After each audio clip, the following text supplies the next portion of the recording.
if you don't slow down, you're never going to be able to speed up. And the reason why that slogan is so huge for me is when I do take the time to stop and I allow myself that rest, I can actually speed up. My brain thinks faster. I can literally create magic. I love bookkeeping. Hi, everyone, and thank you for listening to the I Love Bookkeeping podcast. My name is Hannah Robinson. And I'm Melissa Honan. And today we have a special treat for you guys. We are going to be interviewing Alyssa Lang. If you are a bookkeeper launch student, you know who she is, especially if you were at BKX last year, but I'm just going to give her a quick introduction. Alyssa, aka the Workflow Queen, teaches bookkeepers and accountants how to utilize tech and automation to create better workflows, systems, and processes. As a result, they can run their practices on autopilot, stress less, and save time. After being in the accounting world for about 5 years, Alyssa struggled with streamlining her practice, and she felt frustrated and nervous. She couldn't sleep at night, not knowing where her client work would come from. She was overwhelmed by all the daily tasks, lost track of her work, and just could not keep up. After hitting a wall and making a change, she started to automate her practice by creating workflows, systems, and processes. She was then able to run her practice and take on more clients, scale, and provide excellent service in the process. These days, Alyssa is a full-time educator. She is also an Asana certified pro, and her courses and resources have helped hundreds of bookkeepers and accountants worldwide. Fun fact, Alyssa is a certified skydiver and has an obsession with great white sharks and is mildly obsessed with Deadpool. Alyssa, welcome to the show. Thank you. I always laugh every single time when someone does the introduction about the obsession with Deadpool because y'all don't understand.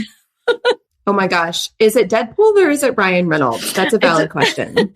It's a bit of a mix of both, but in all reality, it's actually, I do collect the comic books. But Ryan Reynolds is just like the cherry on top. He is amazing. And Great White Sharks, where did that love come from? Because I cannot think of anything more terrifying. I don't know. It's since I was little, my dad bought me a shark book and I've always been really obsessed.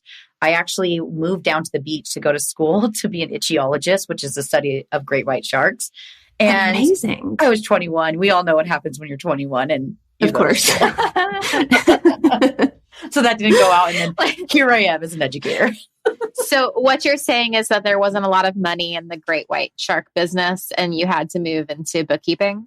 Pretty much. Okay. So quick question. Have you done the shark cage diving thing? Oh my gosh. So we went out to Key West recently, and in Key West, I was like, y'all, let's go shark dive. We looked everywhere for them. I went to Hawaii recently, and every time I go to Hawaii, for some weird reason, because we know the lovely pandemic has ruined everything for everybody. And while I was out there, every single time, they don't do any diving right now because I don't know why. And it's just been very frustrating. Are they afraid that the sharks are going to get COVID? I think it might be sharks getting COVID. Yeah. You never know. You're down there by yourself with a giant face mask on. I don't know how that's supposed to work, but okay. Sorry. Same. Seems legit. Well, Alyssa, thank you so much for coming on the show and being a part of our work-life balance series. So just a little bit of a background. You started your biz about 5 years ago? Was that? So my first firm. So I did bookkeeping and taxes. That was, oh my gosh, it's been so many years. I no longer run that firm anymore. We ended it in 2020, but I want to say it was, oh my God, it's probably like 2016 is when I started it. And then I went full force with Workflow Queen about in 2020, like February of 2020, actually Valentine's Day was when we established the company, when I found out that a lot of other bookkeepers and accountants struggled like I did with trying to create systems and processes, hiring people, getting support, all that fun stuff. And Workflow Queen just blew up faster than I thought it would. And so because it blew up so fast, I had to make an executive decision. And at the end of, I want to say the beginning of 2020 was actually when I did a very untraditional way of releasing my clients. And then for 2 years, it's been full force Workflow Queen. And then I recently just partnered with my operations manager at Workflow Queen in a brand new bookkeeping firm, which is exciting. We're established as of January 18th. So that's been a bit of a whirlwind with the partnership side of things too. So what you're saying is that your work-life balance is so strong that you keep just adding more work? Pretty much. Like I could just like attest to that. That's the absolute what is happening in my life is just I sometimes just can't stop. I feel like I just keep wanting to make some sort of an impact. That's amazing. Well, so this is a part of obviously our work-life balance series. When you had your business and you felt like you were getting overwhelmed, and there was kind of a blurred line between your work and your life, what was the first step you really took to create a healthy work-life balance? Oh my gosh, I'm just going to be really honest. I don't even know if I still have mastered that work-life balance. I think it's something that we always continue to struggle with. For me, myself, I could just say for me, it's a constant struggle, but I've tried to sprinkle in things here and there that make it easier as I go along. So especially when I had first started my business, a lot of that, the work-life balance was really out of balance by me focusing a lot on work because I was new. I did not know what I was doing. I've never been a business owner. I was constantly stressed. And then trying to also manage my life was just a lot harder because sometimes it's harder to focus on yourself than it is to focus on your business. And so for me, it's just constantly trying to say, I need to slow down today. I need to take a weekend off. I need to go do things that make me excited or things that make me feel like I can forget about work and sometimes just focus on me as an individual. That's so important. So with your second time around owning a bookkeeping business, what are you doing better this time around than the first time? Better from the first time is when I was new, I had no idea that the importance of systems and processes. So now going through the second time of this, it's really important for us to immediately start documenting everything, immediately outsourcing the work. When before, when you first start out, you go through this like desperate stage of like, I'm going to do my website. I'm going to create my own system. I'm going to do this. I'm going to do that because one, you don't have the finances to make that happen at the beginning, which I totally understand. I've been in that hustle mode. But eventually, once you do it again, once you do a business and you've ran it successfully once, it's a lot easier. Is it actually easy in the long term? No, but it is a lot easier because you know from the beginning that you know that you need the support. You know you don't want to be stuck in the work. So this time around, the balance has been a lot easier from when I remember the first time going through it. That's so great. And I think a lot of people who are listening, who are just starting off and everyone knows I hate the word journey, but journey in business ownership. I think that's really encouraging to hear because Melissa and I talk about this all the time. And we actually just recorded an episode on boundaries in business. But do you feel like this time around you're better with communicating your boundaries and expectations with clients? Oh, 100%. It is something that both me and my partner, so I do have a partner here in this firm, that we both are so strict with. So for example, we did have a consultation call recently with somebody and we did not sway. They tried to negotiate pricing and I immediately was like, I'm so sorry. Like literally on the call, I wasn't scared to say, I'm not negotiating this price. This is not something we're swaying on. We have a business to run. And just like we want to run, like help you run yours, we have to respect ours. And there has been a lot more confidence in our end with knowing this time around that, no, we're not going to respond to you on the weekends. We are strict 9 to 5, Monday through Friday, Eastern Standard Time. Like this is exactly how we do it. And if people don't like that, or they want us to kind of mold into what they want, we've just learned to kind of stand up for ourselves. And I think it's just like if you're new at first, you're kind of in this desperate state of like, I'll take on anybody and do whatever everybody wants. But I've done that. And it's thrown off my life. It's thrown off, my time that I want to spend doing things that I love doing. And so now this time around, I'm like, nope, it's not happening. We're going to do it the right way and set those boundaries and say things like we instead of just I. So that way it doesn't look like it's just on me as a company. Instead, it's on our full team and not just on us. Right. I think that's so great. And I guess a question that I have for you is just, I know, because I obviously talked to you outside of this podcast before. And I think that one thing you mentioned is just having that confidence in that consult specifically. I think you're very confident and you're a very assertive communicator. Do you ever worry that you come across as a bitch or, and I feel like I can ask you that and it not be rude. For those of you listening, it's not because it's Alyssa. It's because we just had an episode about this where women do tend to feel like if they establish those boundaries, if they are confident, if they are assertive, that it will be taken negatively. Have you ever felt that way? Every single day of my life. And I don't think that's ever truly going to go away. But I've also The biggest thing for me, I'm just going to be really honest because Melissa, like you said, we've been talking outside of this. When me and my partner formed this partnership together, one of the biggest things for me that helped us to identify why we work well together is my partner's name is Alyssa. So there's two Alyssas here. Alyssa Truelove is her name. And so Alyssa Truelove, she's really good at being like taking my assertiveness and like breaking it down and making it more translatable to people.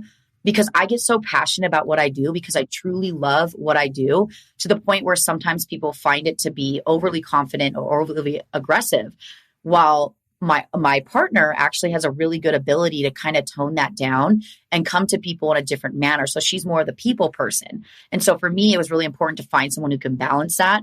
But I definitely do come across as someone who is overly confident or, whatever you want to call it, or call it bitchy. But I love myself for that. I also love that I don't let people push me over and that I'm going to stand up for myself. And it took me years of my life to build that confidence in business because this Alyssa Lang back in 2016, it was not the Alyssa Lang here in 2022. I love that. And I can speak for, I was going to say, I love that. And I think I can speak for both me and Hannah and say that we love you for that too. And that's why I really like hearing that you still have that essentially self-doubt, right? Where you're like, oh my gosh, am I being taken negatively? But then you still, it sounds like you're growing through that and still being yourself. Would you agree that that's something that you feel like you're going to struggle with, where you're always going to feel that way, but you're still going to grow through it? Yeah, I think that's something that I've just kind of had to settle with because there's also areas and opportunities where when I have to take that step back and look at that and be aware of my surroundings and be aware of things. So if I get feedback from a team member who is like, sometimes you're a little bit too much, like I can't just be this naive human being and just say, you know what, like, no, this is who I am. I actually have to do a lot of inner work to say, yes, this might be who I am, but is there a way that I can adjust it to really support other people without losing who I am in the process? Is there a way that I can support them and like be a bit different and be a better leader? And I think that that's something that I'm extremely aware of and always trying to find that balance between my team and also myself and the other people that are in my community as well. I think that level of not only self-awareness, but empathy is the big defining factor, I think, in my opinion, between just a confident, assertive woman and a bitch, right? Because that's the difference, is that when you actually, not only are you saying that, this is how I communicate, but I understand, and we're not supposed to use buts anymore. This is how I communicate. I understand that might not be the best way to communicate for some people, and I might need to adjust my style for that. And just having that empathy and care for the people around you and also yourself, I think is just, it's amazing. And I love to see that. I love that journey for you, Alyssa. Oh yeah. Same here. And honestly, like for me, my biggest thing was making sure I found someone who can complement that. And that's where, like my partner, who's also my ops manager at Workflow Queen, I lean on her a lot to help me to kind of break that stuff down and translate it. So sometimes it means that if you can't do a lot of the inner work, like right now, because inner work really does take a lot of time. It could take years of your life, where I don't have years of my life to like make people feel a certain way, when instead I can find someone who can complement that, break it down into bite-sized pieces and translate it to people in a way that it makes sense to them. And I think that as long as you find those people in your life or in your business life, it really truly does help make it easier. And I think that's so important. Melissa and I just spoke about this. It's almost how you wrap up the package and deliver to people. That's kind of how your message is received when you're communicating your boundaries or your expectations, or not negotiating on your prices, or not negotiating on when you respond to an email. I think kind of the way you package things is the most important. And that's something that I can kind of identify with, because I had to find the fine line between being too passive and too apologetic, or being too confrontational and too aggressive. It's like a weird happy medium that I think you have to find. But I've learned that the older I get, the more I would rather lean on the line of being aggressive, because I think we joke that we entered our Taylor Swift reputation era, our villain era, but it's not really that. It's just realizing that being assertive, and that is really an act of self-care because you're not bleeding yourself dry with people who are going to take advantage of your energy and your knowledge. What's something that go ahead, Melissa. I just have to say, I have to shoot my shot and say that this episode is not sponsored by Taylor Swift, but it could be. But it could be, Blondie. But it could be, Taylor. We're also, this is going to be part of our Taylor Swift inspired giveaway. It's the perfect Easter egg moment. So you guys need to, this is what's happening. Our giveaway is sponsored by Taylor Swift. I'm sorry, it's not. It's inspired by Taylor Swift, but it's not sponsored by her. So I just had to plug that real quick. That was such an Easter egg that we just dropped that I didn't even mean to do. I feel really impressed with myself at the moment. Yeah. Hi, welcome to the podcast, Alyssa. We will stray off topic real quick. Today's show is brought to you by Keeper, the one app to run your bookkeeping business. Keeper helps you get faster client responses with your own custom branded QuickBooks integrated client portal. Finally, you can say goodbye to those pesky spreadsheets full of uncategorized transactions. Keeper also helps you catch those embarrassing coding errors before your clients do. And with Keeper, you can generate beautiful custom reports that your clients will absolutely love to read. To find out more, go to keeper.app. That's keeper.app. Mention I Love Bookkeeping to get 20% off your first 3 months. Again, go to keeper.app to find out more. Thank you for listening. Back to my initial question, whatever it was. What is something that you do as an act, or what are some things that you do as an act of self-care when it comes to balancing work and life? Massages. Like literally massages. I could do massages all day, every day. Here's the issue though. I recently moved. It's like barely been about a month. And in my move, I literally moved out to like a remote city by myself with just me and my dog in the mountains, literally with like Walmarts and big stores. You have to drive like an hour down the mountain and it's just like a hot mess. There is no massage place up here. It's just like, I got to figure out how to train my dog. Two things. First of all, look up Theragun. It's not a gun, it's a massage gun. And this episode is also not sponsored by them, but I do want to plug that real quick. If you cannot get yourself a massage, you can try to do it yourself. But there's also people that will drive, if you pay them, they'll drive to you in the mountains, right? Like you need to find, They sure will. Yeah, find somebody to come to you, right? And then, that's being efficient. That's creating an efficient work-life balance. Now right? I'm getting settled in over here. Now that I have the opportunity, I should start making that happen. It's been a bit of a whirlwind because things like getting my nails done, or, I'm not really a big girly girl, to be honest. Like I really like to just wear jeans, t-shirt, and Vans. Like if you literally saw me at BKX, I wore Vans like with a dress on stage because I couldn't wear wedges because I knew I'd eat shit if I did. But anyways, nails, getting my hair done because I really do like to have like my hair like on point. Things like getting a massage, and then other things like are just so minimal, but cooking. Like I really, if you ask me to cook, if I'm dating someone and they're like, you need to cook, I'm gonna be like, no, I don't want to cook. But if I want to cook when I want to cook, I want to cook. If that makes any sense. Like I love watching the like Food Network. I love seeing all the creativeness, and I love just getting into like some sort of a zone and just focusing in on that. So for me, it's like self-care, or also other methods. Another thing is off-roading. So me and my dad, I have a 4Runner and my dad has a Jeep. We go off-roading all the time. Now that I live in the mountains, it's like right in my backyard. And those types of things just take my mind off of work, and it just keeps me in the moment. You have to be so alert and just be aware of what's happening. And I think just rolling those things out here and there, and crocheting lately, because I'm apparently a grandma and I go to bed at 7. So it's great. It's all what I love about that is that I think self-care is in general just things that you enjoy and things that bring you joy that doesn't have to do with getting any kind of work done.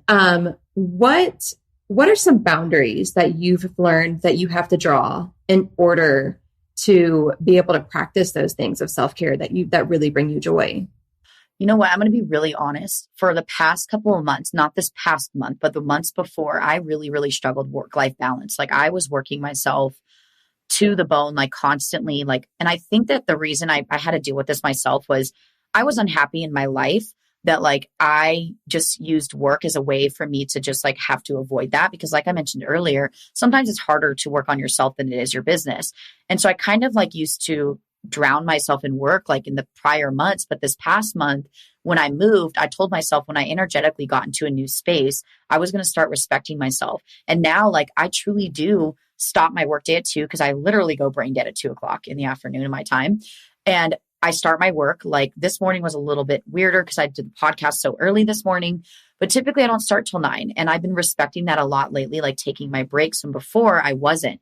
And I think that that's why I'm saying that it's this up and down progression of like our journey, like Hannah doesn't like the word, the journey going through the work-life balance, because some months it'll be really good balance and some months it won't. But lately I've been so proud of myself with putting myself first. We did like our own little mastermind for bookkeepers out in Key West a couple weeks ago, and everybody was there to like work and hang out. And I literally don't think I really worked because I was like, I need a break.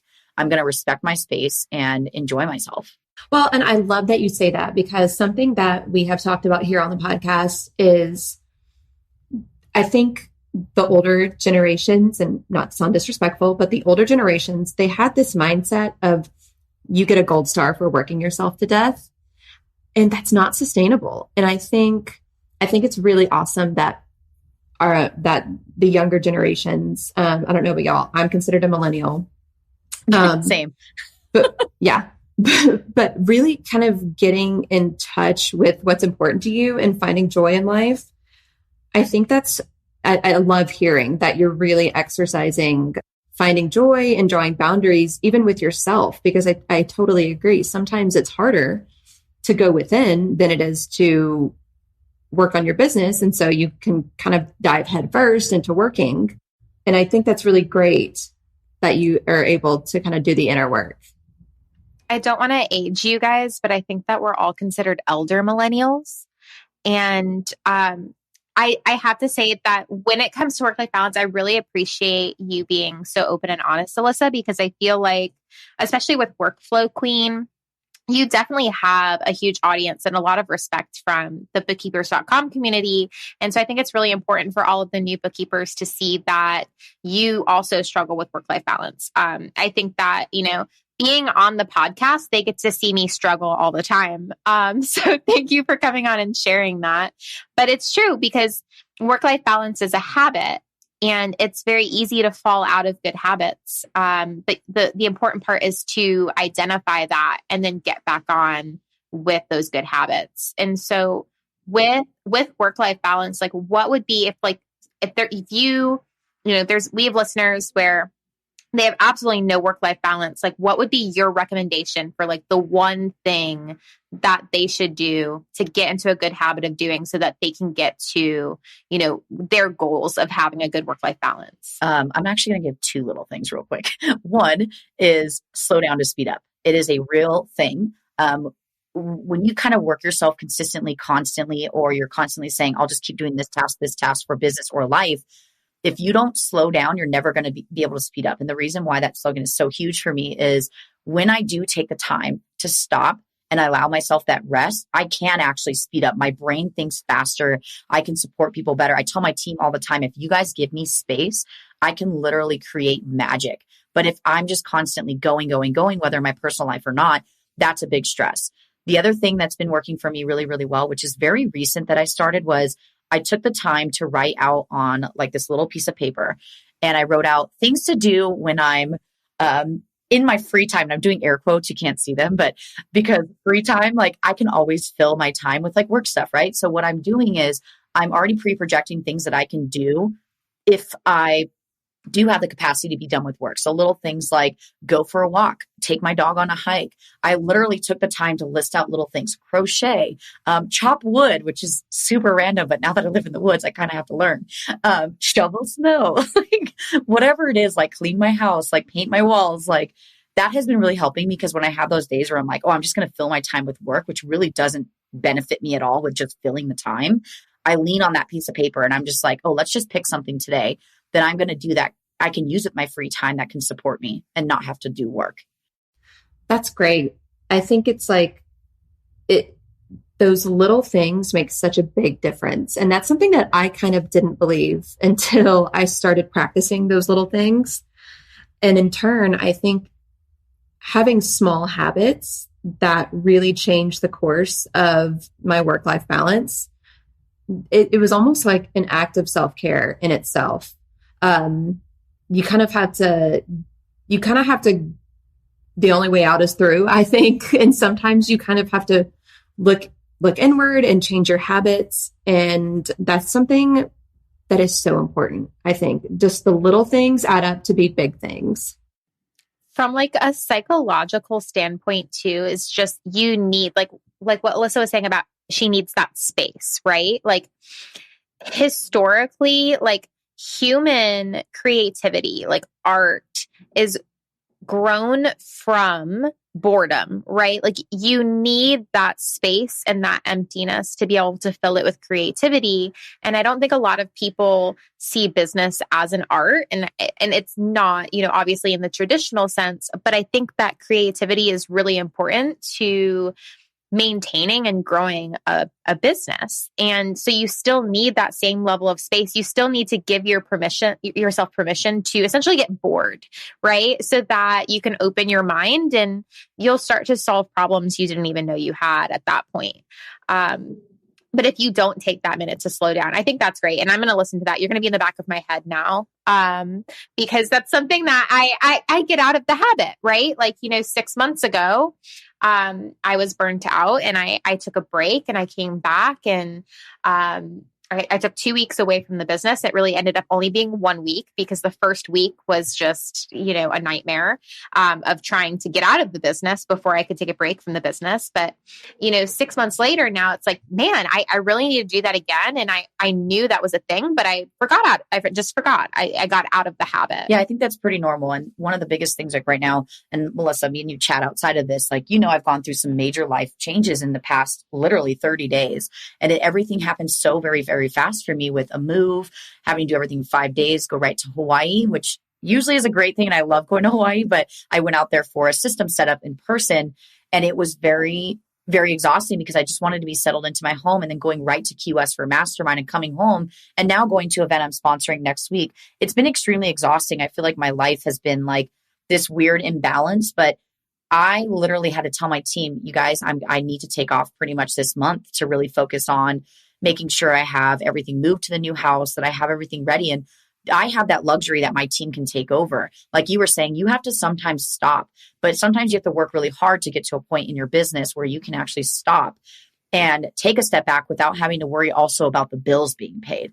And I really do think that there's some sort of balance in that, is like, how can we create that balance on my team as well as have them supporting you to support yourself and take care of you.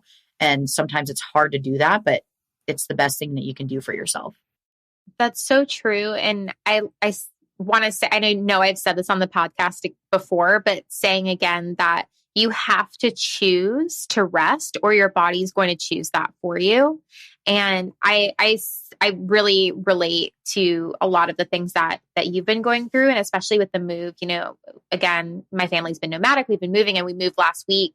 And I found myself, I texted Hannah and I was like, Hannah, I can't record today.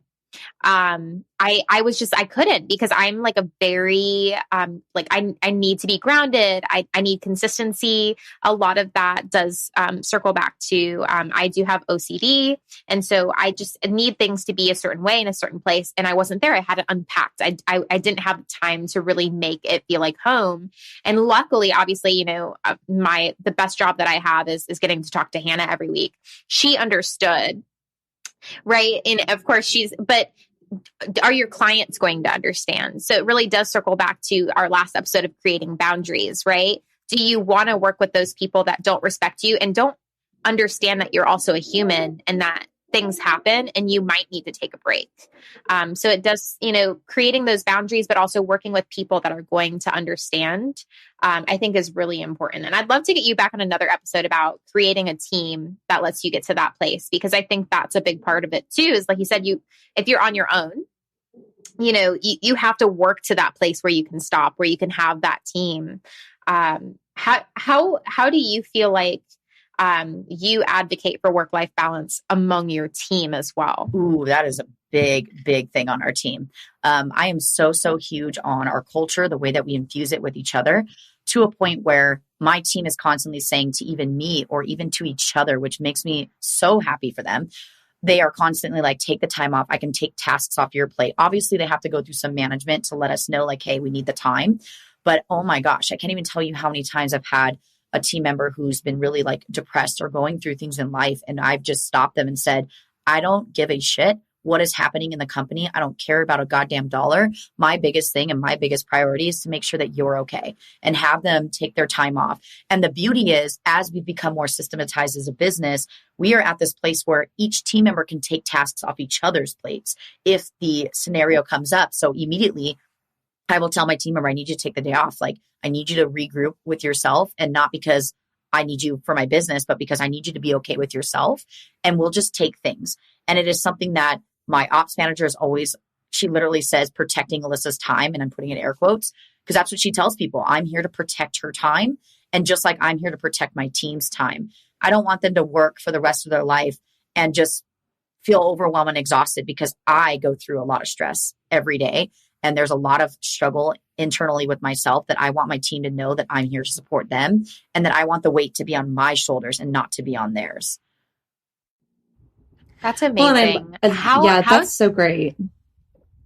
How do you identify when a team member does need your assistance or your guidance, that they may need to take a break? Like, what are some of the things that you notice that's kind of like a red flag to you that person needs a break or they need some space? Yeah. So for us, we are fully 100% virtual, which if you're virtual, then you know that sometimes it's a really big struggle to read emotions or attitude or, just how someone's feeling.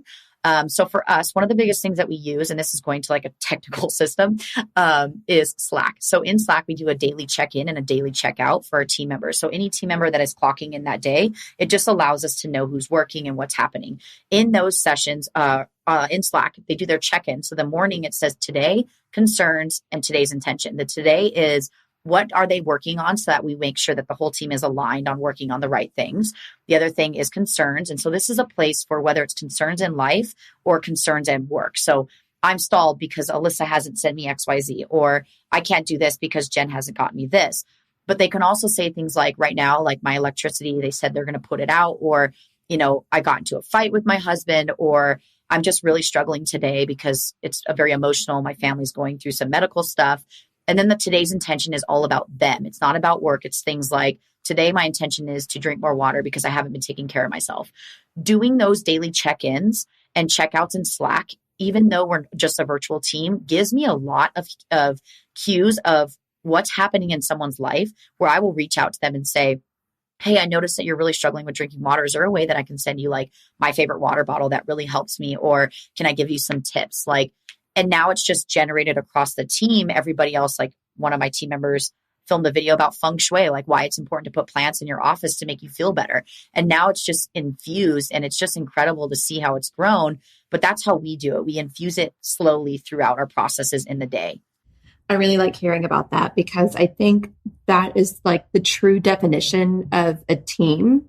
When one person is going through something, somebody else will jump in and kind of enthusiastically assist or help get the work done. And I really like hearing that, because that's a reflection of you ultimately, that you run a really solid team. We are hitting that time limit right now. Oh, I have one last question. Go for it. Okay. Are you hiring? Yes, we currently actually are.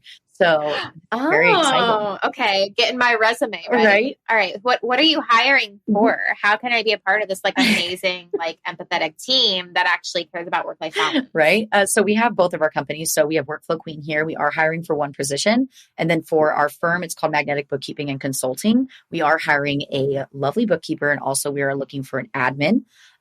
Eventually in the couple months, we're going to be looking for a client success manager as well for our firm.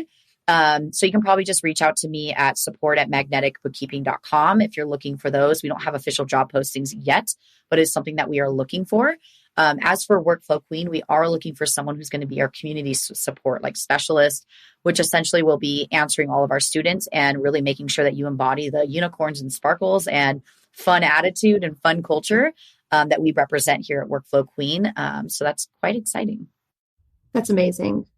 So for those of you who are listening, if you want to learn more about Alyssa and Workflow Queen, you can go to her website at www.workflowqueen.com, or you can find her on Instagram at Workflow Queen.